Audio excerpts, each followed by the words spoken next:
Aloha, Mike. I just want to talk really quick about the tonality of modes. Here's what it looks like. If we're going to have a major, like let's say we're playing in the key of C. C, D, E, F sharp, G, A, B, C.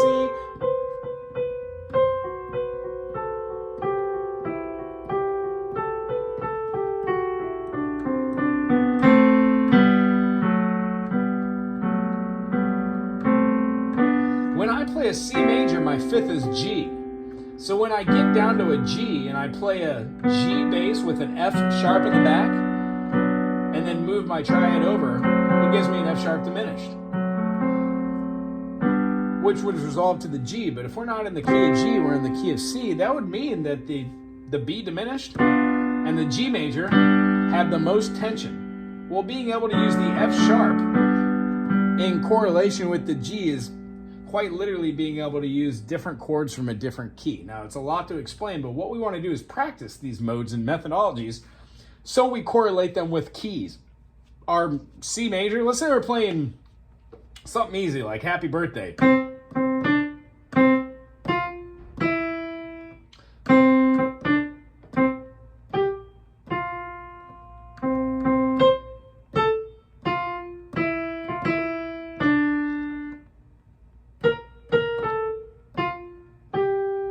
One, 1, 2, 1, 4, 3.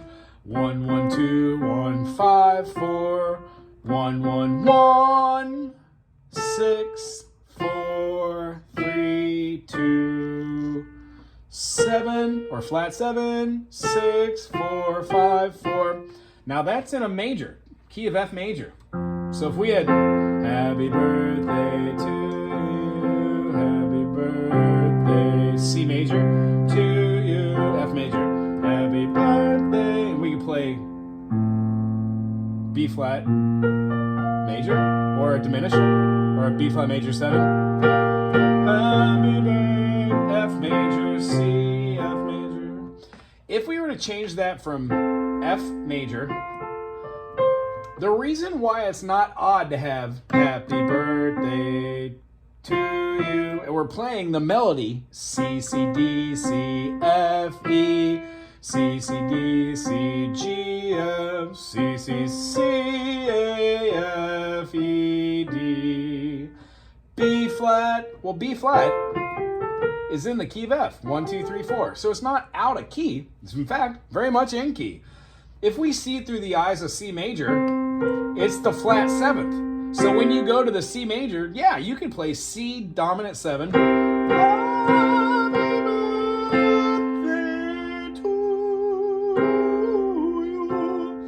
But if you change the chords in which you're playing from an F major, and then change the idea of it being in just a major Ionian, do, re, mi, fa, sol, la, ti, do, and change it to, let's say, something a little bit lighter, like a Lydian, we would have a sharp 4, which means a B natural.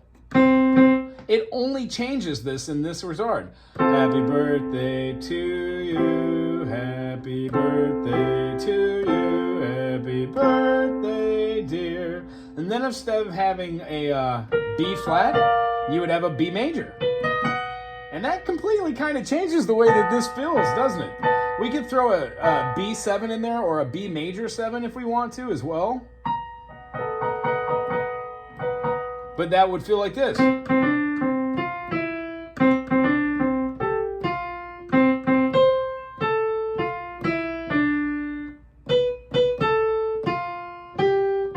That sounds completely weird, doesn't it?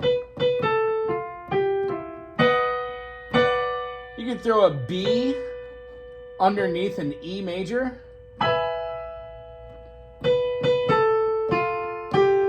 And it might work a little bit. But the idea is Lydian wouldn't sound good for happy birthday. So if we were going to move our fingerings down to another key, let's say, instead of having that, we had Mixolydian.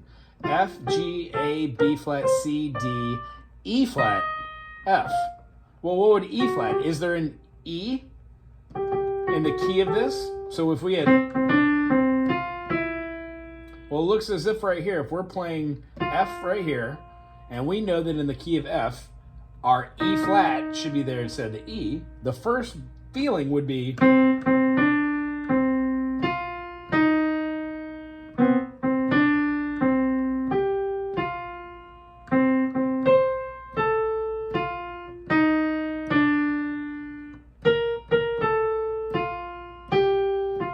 note it changes that. It doesn't sound too terribly bad, but it doesn't sound good.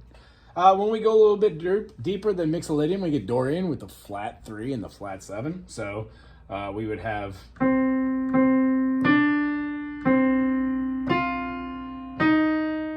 There's that flat 3 that was present again. The concept that happens when we go through here, it changes the tonality where we are. By the time you already get to Locrian, F,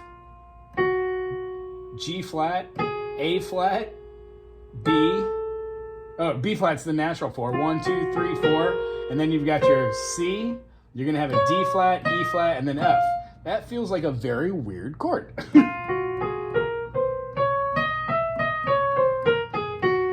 But would change.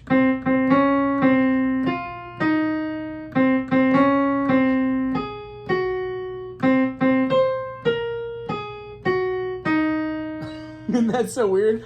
It's not even recognizable at that point. So it's obvious why Bach didn't choose Locrian for Happy Birthday.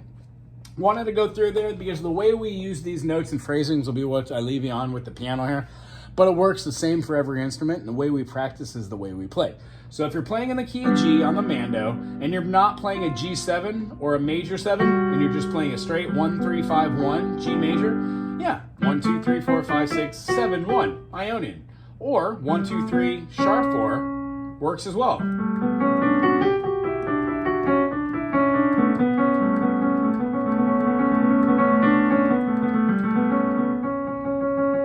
Sharp 4, C sharp kind of works. Our idea was we were talking about chord analysis and comparison. So if we're playing a G major and we use the sharp 4 as G Lydian, it also sounds great with D.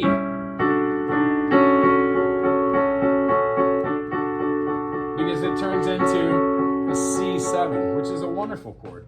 So the concept is when we're going through here, we would practice 1, 2, 3, 4, 1, 2, 3, 4, 1, 2, 3, 4. And even right here with my fingers on the piano, this might not make sense, but on the piano, every single one of our scales is done from a white key, uses 1, 2, 3, then under. Except for F. It uses 4 fingers.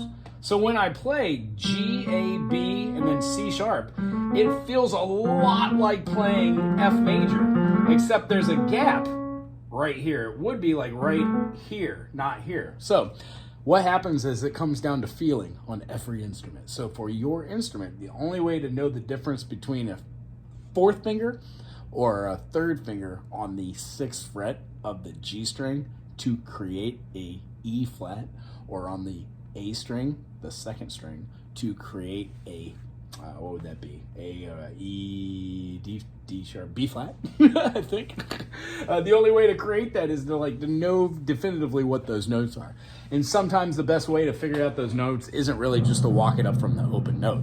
G, G sharp, A sharp, B, C. Sure, that works. But then knowing that a C at the 5th fret on the G is also the same as a C on the A string at the 3rd fret, well, that's invaluable, and that's something that you have to figure out on your own. When playing 1, 2, 3, 4, let's say a C, D, E, F kind of groove, try playing individual notes and then trying doing octaves. Offset.